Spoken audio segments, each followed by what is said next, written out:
Welcome to Real World Peaceful Parenting, a podcast for parents that are tired of yelling, threatening, and punishing their kids.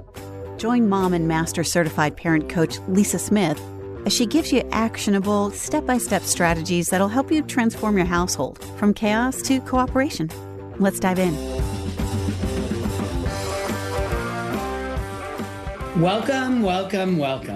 Welcome to today's episode. I am so thrilled to be with you here today, and let me tell you why.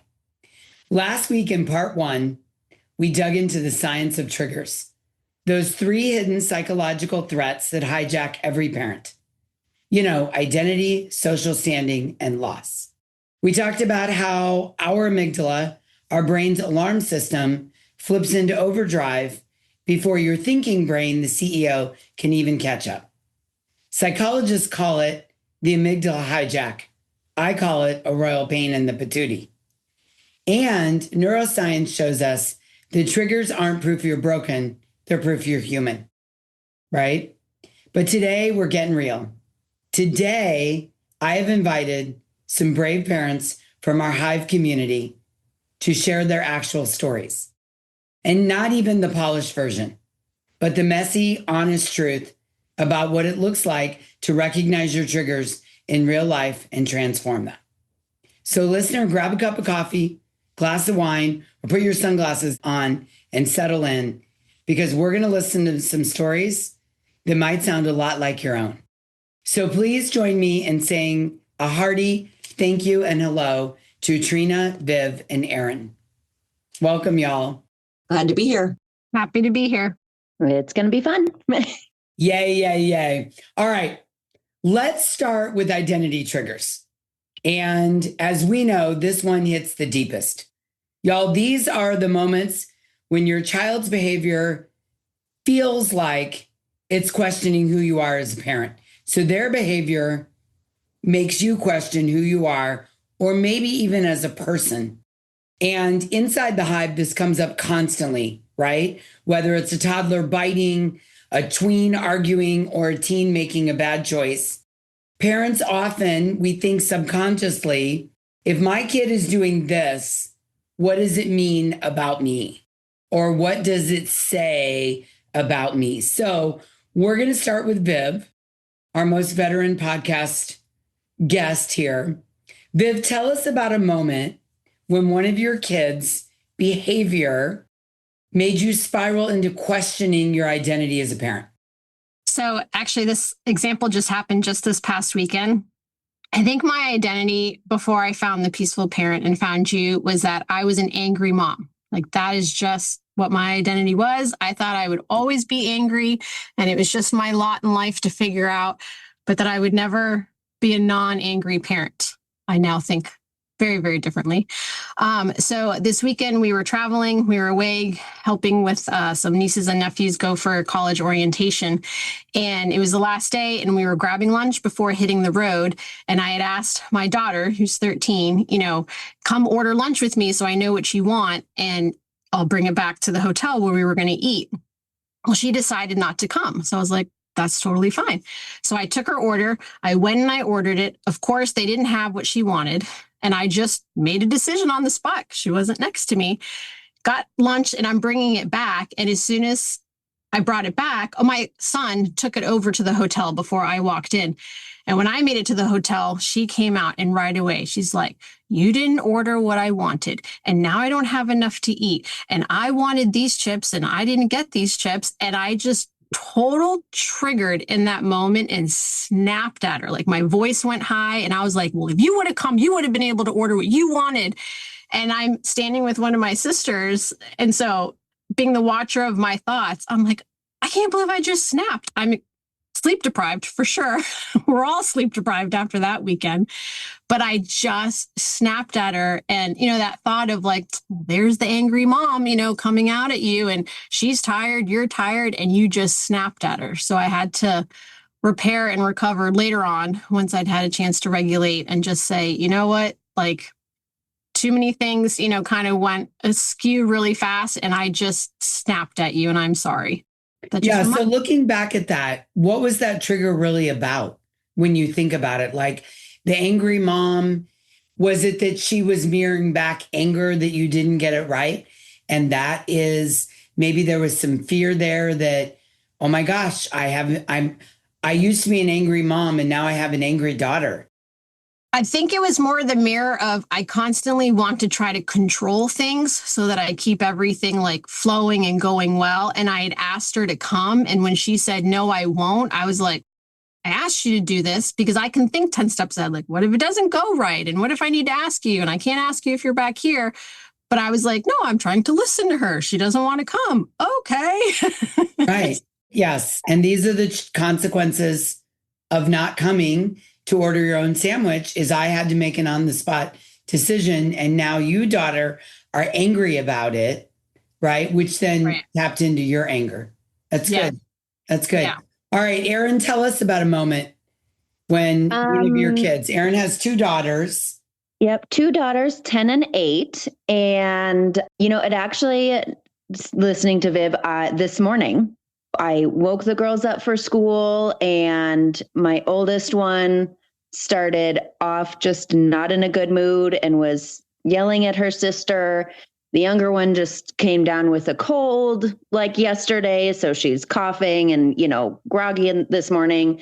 And I kind of the same thing. I just snapped on my 10-year-old and I was just started yelling at her, like, just get dressed and ignore your sister. And why is everything that she's doing bothering you? And like, just went on a whole slew of things that weren't even said. Like she was just irritated because she was just woke up and was grumpy. And then it started into a whole arguing match between the 2 of us and about what to wear. And it just snowballed into a big blowout between the 2 of us. And then I started snapping at the younger one and she wasn't even doing anything wrong. And I kind of paused because I learned the lovely pause from Miss Lisa. And I was like, I need to walk away. And I went downstairs and I got the dog her food and her medicine and calmed myself and then went back and I apologized to my 10-year-old for snapping at her and that it wasn't her fault that, for my reaction. And we had a great talk and we just decided to start the day over. And she kind of took a few breaths and then got dressed and we had a great morning after that. But it really brought me back to kind of like Viv was saying, I'm angry because before I found Lisa and the peaceful parent, I was yelling all the time. And I've learned how to pause and come back to it. And my snap, I think I don't really know why exactly I snapped. I think everybody was just tired and I wasn't prepared for grumpiness first thing. Well, what I hear is a common thread between you and Viv. So let's talk about this. What I hear as a common thread is my identity as a parent is that my children should listen to me because I have the gift of wisdom and age. And I want to be in control. I want to provide a happy environment for my children. I want my daughter to have the sandwich she wants. And in order to have it, she needs to come with me. I want my girls to wake up in the morning in a good mood. That's part of our identity as a parent, right? We want our children to be happy. We want our children to be kind and nice. We want our children to be respectful. And when we butt up against anger coming from them for whatever reason, I think it challenges our sense of creating a peaceful home, our identity of creating a peaceful home.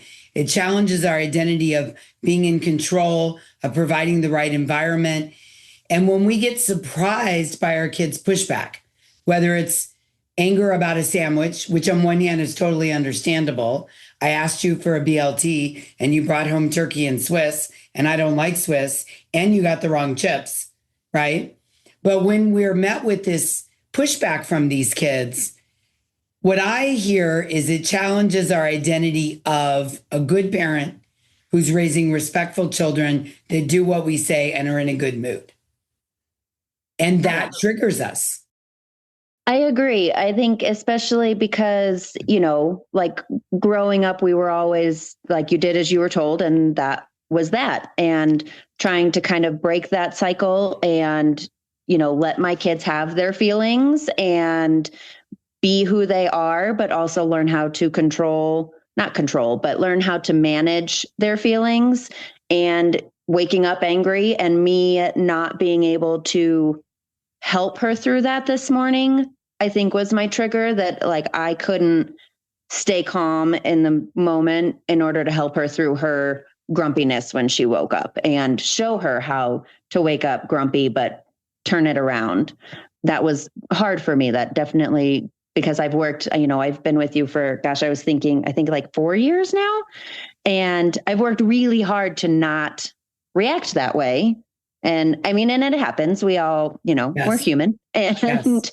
and I'm allowed to have grumpy mornings also. And Yes. learning that grace, to give myself that grace also, has been super helpful with my identity as a parent. Nice. I like it. Yeah, I think one of the points that I want the listener to hear is, and I am finding this to be 100% true, when my reaction is disproportionate to the crime, when my trigger seems not to be reasonable, right? Or I get super triggered by something, I have been reflecting on that. And what I find is that it's often related to identity, social standing, or fear of loss, right? So waking up, you might be someone, Erin, and I'm going to move on to Trina here in a minute, but a last comment. Here's another example of how this might present, listener. Erin might be someone who identifies as waking up happy in the morning and in a good mood, and she gets up ready to start her day. And I certainly am this person. I wake up very ready to go, very awake, very alive. Like I am working out within a half an hour of waking up. I live with two people who call themselves diesel engines and are very slow. Like the first half an hour, my husband's awake, we barely speak because I'm like, good morning. How'd you sleep? What do you want to do today? What are we going to have for? And he's like, do not talk to me. And Malcolm is that way as well. And so I think that the other thing that might have happened this morning is your identity of just the kind of home you provide, right? When our kids wake up grumpy sometimes, if it's unusual, it triggers how we see the world and the identity of the peaceful home that I provide and the way I wake up in the morning. So just an interesting observation. Now, Trina is on the other end of Erin with older children. And so I think it's great to also hear how this just continues to pop up no matter what age the kids are. Yeah, I was thinking about this and I'm thinking I'm going to go back to when they were teenagers. But again, we're human. And I find that it still happens now, even though, the work helps. And it really happens a lot with my spouse. So. Oh, okay. Tell us. Throw that in there too. So I remember when my kids became teenagers and they're just, kids are learning, right? And they're trying out the way that they speak to you. But I would find that I was incredibly triggered if they would say something like, well, duh, mom, and just in that attitude, it was like, don't speak to me like that. Or, and I would just unreasonably react. And thinking about that, it is definitely a childhood wound. I was the youngest of three, two older brothers. And I think quite differently than the rest of my family. And I often got chastised for asking questions or like, well, that's stupid. So now whenever there's anything in communication with my kids or my husband, if it sounds like they're trying to say, well, that's obvious or that's stupid, I'm like, and I just bristle. But definitely an identity thing from childhood. Yeah. Yeah. Because you're not that person you were as a child and you don't ask stupid questions. And so when they have that tone or those words, you make it mean that it's challenging your identity as a stupid person. Yes. Which started as an intelligent person. Right. Yeah. That's a better way to say it. It's challenging your identity as an intelligent person. Yeah, that's how I want to be seen. And then through doing the work, you begin to realize their tone has nothing to do with me. Right. It has to do with them and figuring out the world and how they're going to communicate. And, so again, we talked about the pause. That pause is amazing. I know, it's so incredible, right? Yeah. And then the repair afterwards is always good too. Yes, for sure. For sure. Okay, let's go to the second category. This is my favorite. I mean, seriously, favorite in that I think this one comes up more than we realize. Mm-hmm. And it's social standing triggers. And this one's sneaky because it's not just about how things look, it's about belonging. As I said in part 1 in last week's episode, human beings are hardwired to be in community. There's our immediate family. There's back in caveman days, then there was the tribe, then there was the society. There's layers of community, right? So there's social standing within our own family. What does our spouse or partner, co-parent think of us as a parent? Then there's the extended family. Then there's social standing with the teacher or your mom friends or the soccer team or your church or your neighborhood, right? And humans are hardwired for connection. So when our brain thinks our child's behavior threatens how we'll be judged, our nervous system reacts like it's a matter of survival, right? And this one, this is one where you identify as someone who's buttoned up and on time and has your act together. Maybe you've been this person your whole life. Maybe you grew up in a family where things were very scattered and there was never a plan, or the opposite, you grew up in a family that lived by the planning credo and your kid is late for school every morning or dawdles in a way that threatens that you're going to be late for school. And so your brain thinks that the trigger is, I need to teach my kid not to be late for school. And I agree, that is important. We do need to help our children be on time. But the level of dysregulation that comes up is beyond that. It's not only that, it's also, I identify as an on-time person, and my brain is sure that Mrs. Jones, my kid's 3rd grade teacher, is going to judge me as being a scattered hot mess that can't get her kids to school on time.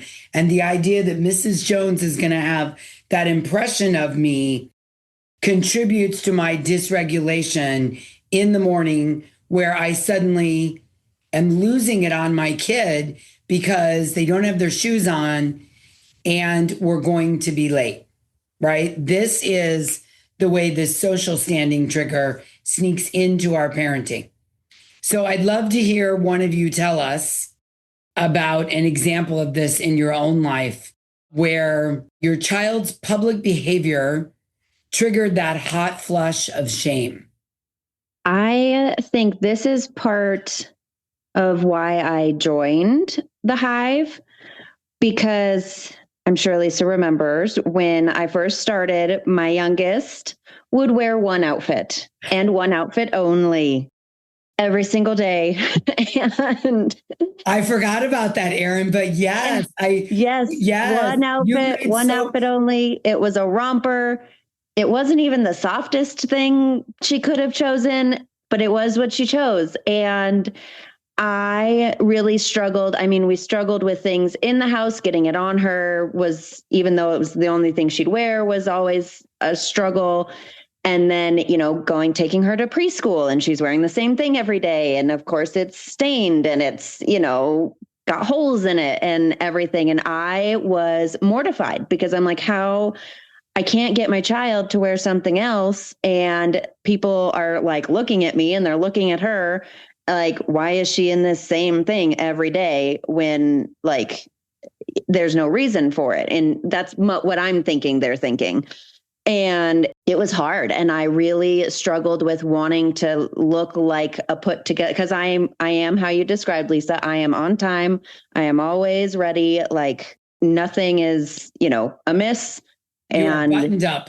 I am buttoned up. Thank you. And she is not. And that's okay. I've learned that that's okay. She is who she is. But I really struggled going to preschool, and kids and parents would look at me and she's in the same thing as she was yesterday. I even tried to buy the same outfit and try and sneak it in so I could wash the other one. Nope. She totally knew. She knew the difference. And it blew my mind. Okay. So looking back on this now, Erin, this is such a great example of social standing. And I remember now that you bring it up, when you first came to the calls, you were looking for ways to convince her to wear other clothes. Yes. And at some point you just stopped and let her wear the same thing every day. Yeah. And so now in looking back on this, can you so clearly see that a lot of what triggered you was the social standing identity? Like you're saying, you were going to be deemed maybe lazy or not buttoned up, or what is wrong with you? Or why can't you just convince your kid to wear other clothes? That a lot of your dysregulation was completely rooted in fear of judgment and rejection. Absolutely. Yep. And then we got through it. And one of the biggest things that helped me was you telling me she can't wear some more outfits yet. And the power of the word yet, that we will get there. Maybe not today, maybe not tomorrow, but she can't do it yet. And now we're up to like 4 outfits and it's great. And I actually was happy that I had more laundry to do when I realized, when we got to the point that she was up to like 4 outfits. And I was like, I am excited that I have more clothes of hers to wash. But that was a huge win and it was wonderful. And after a while, after coaching and lots of coaching, I quit worrying what other people thought, because I knew that she was okay and I knew her clothes were clean and we got through it. Now, like I said, we're miles from there now. Sure. And what I also love about this story is I know you worked hard to accept that she was going to wear one outfit for a while until she didn't. And the message she got, I'm guessing from you, is I love you the exact same if you're wearing the same outfit every day, doing it your way, as if you're wearing a different outfit every day, doing it other people's way. And you did not let fear of social standing and that trigger get in the way of showing up and accepting her for who she is. You see, listener, this is the beauty of identifying these triggers. The social standing, the fear of identity, losing your identity or challenging your identity, and the fear of loss. When you understand this is functioning or scrolling in the background, you get a chance to recognize it, and then you're not projecting all of this onto your kid, right? Erin could have easily said to her daughter, "Oh my God, you can't do this. What are you thinking? What are people going to think of you? We can't have this." And all of this would have created an insecurity within her daughter that she wasn't okay as she was. And now your daughter, it may not even register on her radar as she grows up, because you did not let social standing continue to trigger you and then project all of your emotions onto your daughter. This is what I want you, listener, to kind of grasp out of this, is that when we take a step back and identify our triggers, we get to manage them in a way, lessen the intensity, and we can show up and be fully present with our kids. Okay, who has another story for us? We'll take one more and then we'll move into the third category. So mine was moving from that identity of angry mom and transforming into peaceful parent. So over the summer, we go down and we visit my parents, and my son is now a teenager. And we were down there, and the example is probably something like the schedule changed. And my son really struggles to be flexible. Like when the plan changes, he gets dysregulated. And he must have raised his voice at my husband, but my mom was standing there and she thinks that is completely disrespectful. And she jumps in right away and she corrected my son on the spot of, you do not speak to your father that way and you need to apologize. And when you come at my son directly, it usually doesn't go well. But I give so much props to my son, because in that moment, like, he caught it, he saw it, and he I think he did apologize. And I just thought to myself, like, I just need to speak with him later. But in me, that social trigger of I felt very judged by my mom and, her view of him being disrespectful. Whereas I know in my family, like, okay, we have big emotions. Both my son and I, we both have really big emotions. And so that comes out in our voice a lot. And I've learned that I'm okay with that. Like, as long as we're not like saying mean things to each other, it's just more like all this emotion is inside and it just comes out in a raised volume. And it's not meant as disrespect. He was just flustered that he couldn't do what he wanted to do, or the schedule changed, or whatever it was. And so I've really learned too that is a trigger for me, how people judge me and, oh, well, you're a peaceful parent and yet your child raises his voice. Like, is it really working? To I feel so much more connected with my son because I can understand why he's being triggered. I can understand why I'm being triggered and how to work through that. Yes. Which may look differently to people. Like for my mom, it's not okay ever to raise your voice. In my mind, as a parent now, I'm thinking like, no, I understand why he raised his voice. He was agitated. I need to help him with that, just like I need to work on my own tone. And I'm okay with that. So I think, grown in my confidence as a parent when I see those other people judging and I'm like, no, wait, this is okay. Yeah, that is a beautiful example of working through the identity and turning it around. I would say, first of all, that's why we call it the peaceful parent, not the peaceful kid, because the kid has the underdeveloped brain, right?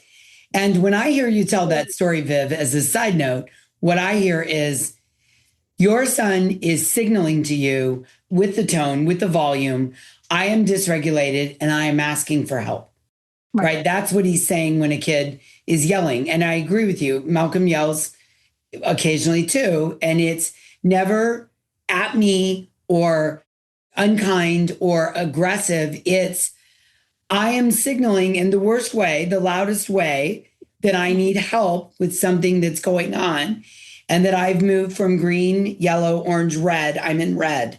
And I'm signaling, parent, that I need help. And because you've worked through the social standing trigger, especially in front of your mom, her comments to him did not pull you into your middle brain and get dysregulated. You were able to stay in your higher brain and say, thank you, mom. But he really isn't being disrespectful. He's communicating in a loud way. Yes. And we allow this in our house. And you know what else I love, Viv? Side note, the fact that you understand you are a loud volume communicator when dysregulated.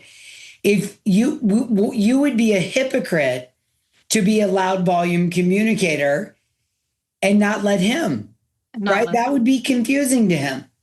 Your kid would grow up thinking, oh, well, the person with the power gets to be loud, but the person without the power can't be loud or they get in trouble. Therefore, I want to grow up to have the power. And then that would translate in a family to the oldest yelling at the youngest all the time because the oldest has power over the youngest, or yelling at people at school, or yelling at friends to assert a power that he's trying to have because the parent is allowed to yell, but the kid isn't. Yeah, that's 100% spot on. Right. Well done. Well done working that through that social standing within your own family. That's great. So what I'm hearing is how social standing triggers make us parent for the audience instead of parenting for our child. Light bulb moment here. Yeah. And social standing, because Viv could have easily turned around and felt the support of her mother or felt the shame of her mother and turned around and said, son, don't talk to me like that. And the son would have been like, but I talk to you like this at home, right? So when you understand your social triggers, you're less likely to be performative for the audience, and more likely to be able to parent the child in front of you who's struggling in that moment, right? So it might be in the morning saying, okay, you know what? Like Aaron did this morning, let's take a deep breath and have a do-over. And if we're 5 minutes late for school once, we're going to be okay. Let me see what my kid needs. Maybe my kid needs a hug this morning. Maybe my kid needs help finding the shoes, right? Viv resisted the urge to perform in front of her mother, to abandon her peaceful parenting beliefs, which ironically include that when her son is dysregulated, he gets to communicate at a loud volume. That is peacefulness. She didn't abandon that to perform in front of her mother for her mother's approval. That is such a brilliant example, because here's the truth. The people who matter will understand kids are learning and growing. And the people who judge, their opinions say more about them than you. That's what happens. And inside the Hive, parents often say, this is one of the most freeing realizations, that they don't have to parent for show, that they can parent for connection, which is what Viv and Aaron both just beautifully illustrated. The one outfit every day, right? That's parenting for connection. That's accepting it and then celebrating when there's laundry, which I'm sure she never thought she would say. I love laundry, right?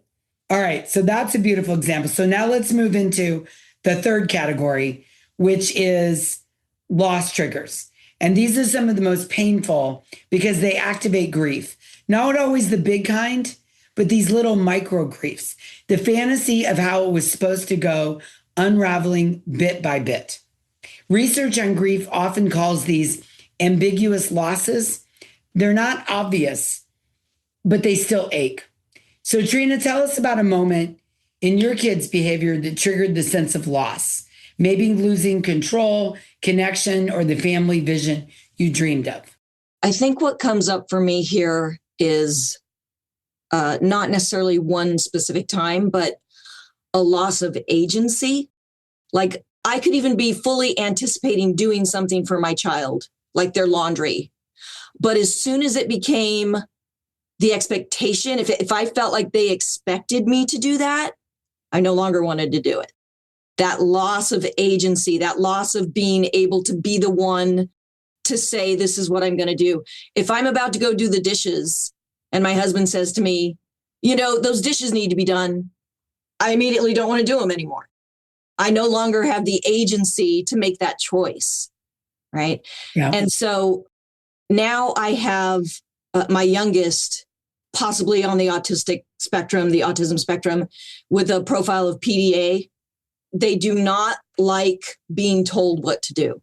Right. And understanding that trigger in myself and that like taking away their agency because you're nagging them to do something makes them not want to do it that much more. I have so much more compassion for them now because I'm able to see it myself through the coaching and the thinking about, you know, so that loss of agency for me is a big one. That brings up a lot of anger and frustration. I totally get that. Yeah. And being in control is probably underlying that as well, right? Being in control, having it all together. I identify as someone who's in control, who has it together, who anticipates things. So the loss of agency probably also really taps into a fear of loss of control.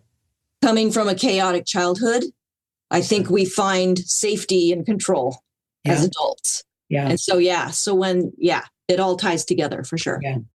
I know for me, as Malcolm has grown up, you know, and I think about the first day I brought him home from the hospital, how in charge and responsible I was, to all the way now to having a 21-year-old who really identifies as being an autonomous, proud kid who wants to do everything on his own.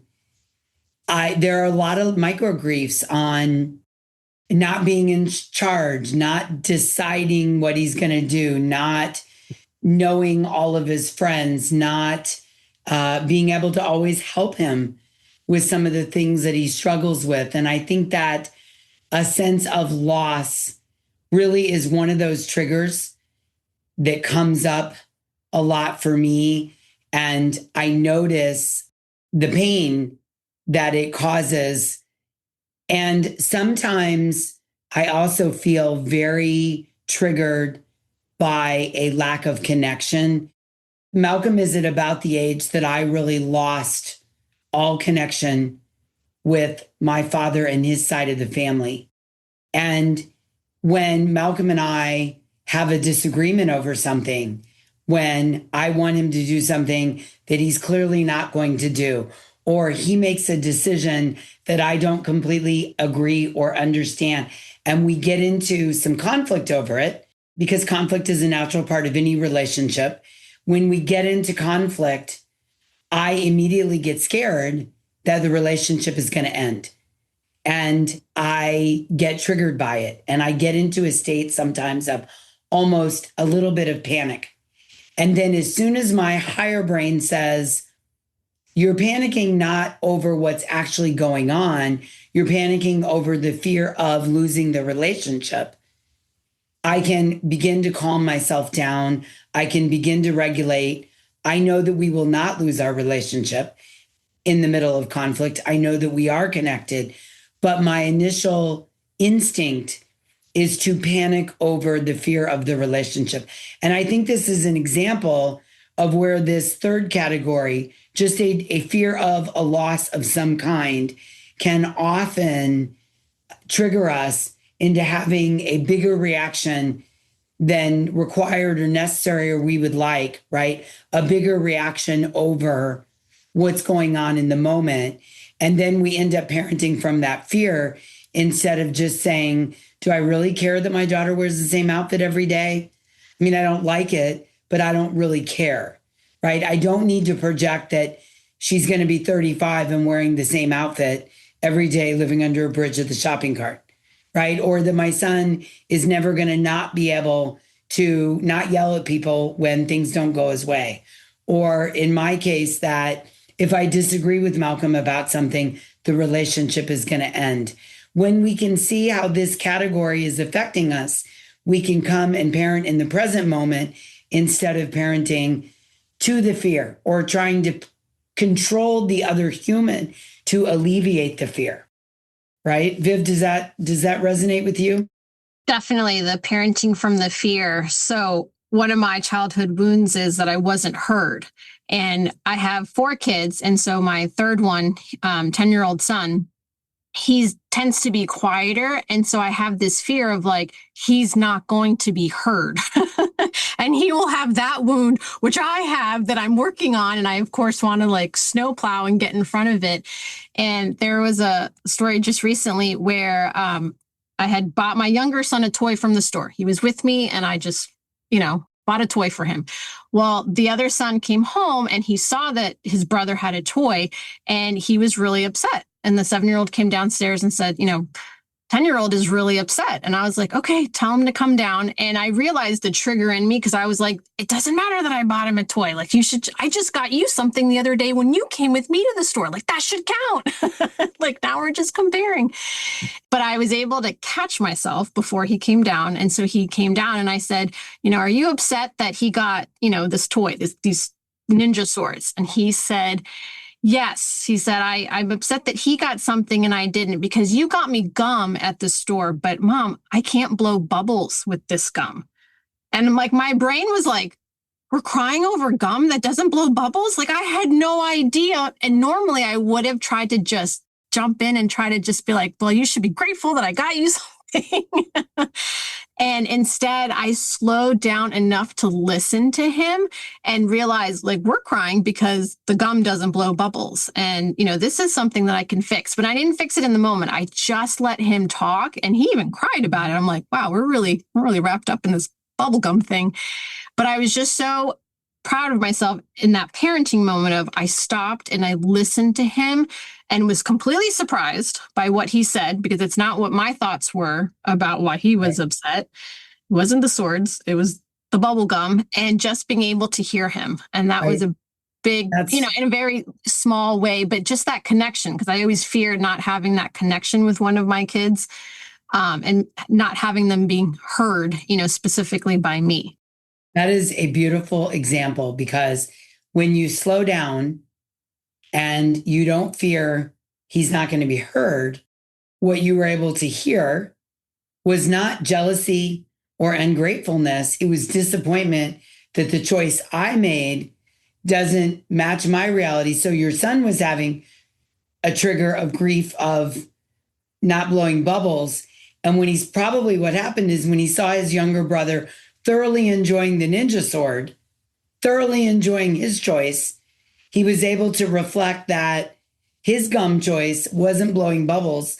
And what he was telling you is, I'm disappointed that I can't blow bubbles.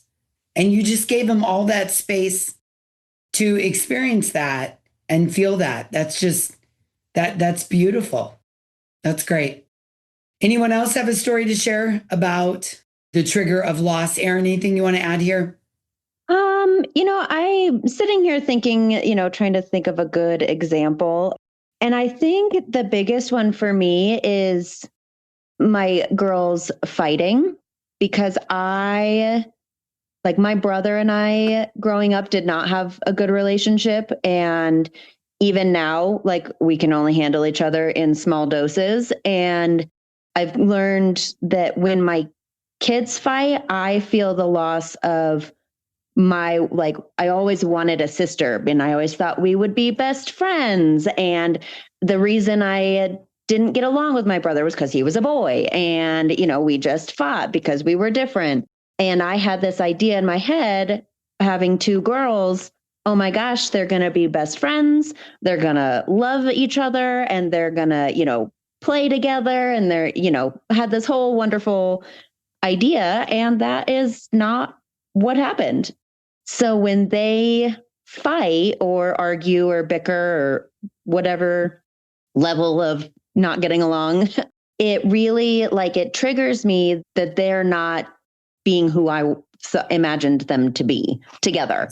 And it's big, and it's still something I'm still working on, and being okay with them not always getting along, because they are human and they are their own people, and they don't have to get along. We have to be nice to each other and treat each other with respect, but they don't have to be best friends just because they're sisters.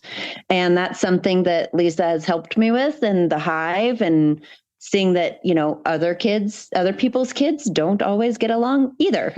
It's not normal for kids to get along 24/7. Well, what I'm hearing is, I'm so glad, Erin, you shared that example. You guys have had amazing examples that really hit the mark. And what I'm hearing is, the real issue isn't the fighting amongst the girls. It's grieving a vision that doesn't match reality, right? You had a fantasy. Yes. I had a brother, we got along, but I wanted a sister. Now I'm going to give these two girls sisters, and it's supposed to be like Polly Pockets, braiding hair, holding hands, dressing alike, getting along. And the reality is that they're learning to work conflict out amongst themselves. They're learning to find their voice. They have very different opinions. They are different people. And when you see that, I'm not only getting triggered by the quote fighting, but I'm getting triggered by the loss of the fantasy that I had, you can let them grow while also just showing up for them. And what they will grow up to be, based on how you're showing up, Erin, is world-class conflict resolvers, right? They're getting a masterclass in how to negotiate, compromise, state your opinion, have an opinion, work things out. You're raising girls that are going to go out into the world and be amazing leaders, because you're giving them the space to work all this out. Yeah. It's a very healing part of this work we do as parents. So thank you for sharing that example, because I think it hits the mark incredibly. So now let's bring it all together. Triggers aren't about our child being difficult or our kids. They're about our psychology getting activated. And neuroscience shows us that even just labeling our triggers reduces the intensity of the amygdala response. It literally calms your nervous system. Literally, as Trina and Viv and Erin have done a great job of illustrating today. When you identify the trigger, whether it's kids fighting or your mother telling your son to stop being disrespectful, or the agency that's being banted back and forth in Trina's home like a tennis ball, it literally calms your nervous system. So what I heard today, and I hope you did too, listener, what I heard from the beautiful examples that Viv, Erin, and Trina shared, is the magic isn't in never getting triggered. It's in noticing it sooner. It's in naming it and choosing differently. And that's the work we practice together, as you've heard today, in the Hive, the real-time awareness, real tools, and real support so that you can parent from your values instead of your wounds. So y'all know I love to give a homework assignment every week. So this week's homework is pretty simple, listener. Before you react to your child, pause and ask, what am I really afraid of here? What's triggering me? Is it identity, social standing, or loss? Try the phrase one of our parents shared in the Hive recently. This is about my trigger, not my child. Say it to yourself when you feel the heat rising.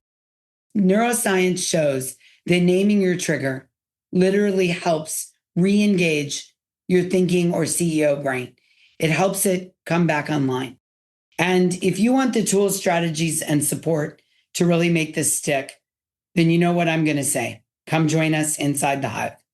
It's where parents just like you learn how to regulate their triggers, stay connected to their values, and transform their family dynamics, just like Trina, Viv, and Aaron have shared with us today. Listen, you don't have to do this alone. So run, don't walk, run to thehivecoaching.com and come join us.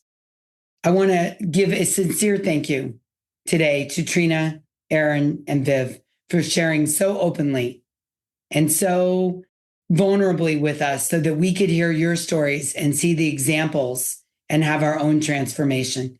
Thank you each for being here. I'm so grateful for your time and your stories and your support that you provide. Happy to do it. I just want to thank you, Lisa, for guiding us, because I know my family is on a different trajectory than it would have been had we not encountered you in peaceful parenting, and just all the tools that we get to put in our tool belt in order to be able to have that connection with our kids and parent in the way that we really, truly want to parent. So thank you, Lisa. Yes, I agree with Viv. You've really changed how I parent, and even through my working on being a peaceful parent, I've noticed changes in my husband and the way he reacts. And it's just been a ripple effect that I could not be more grateful for. Oh, well, thank you, Aaron. And I will say, I love that you both said that. And I want to also say, Aaron is a good example of how it just takes one parent in the family, the rising tide that lifts the boat. And just as much as I talk about modeling for our kids, we can also model a new way of showing up for our co-parent, which I know Trina and Viv do as well. So even if your co-parent is not jiggy with joining the Hive or isn't on board with peaceful parenting, you can be the rising tide that lifts all boats within your family, as these three moms are evidence of.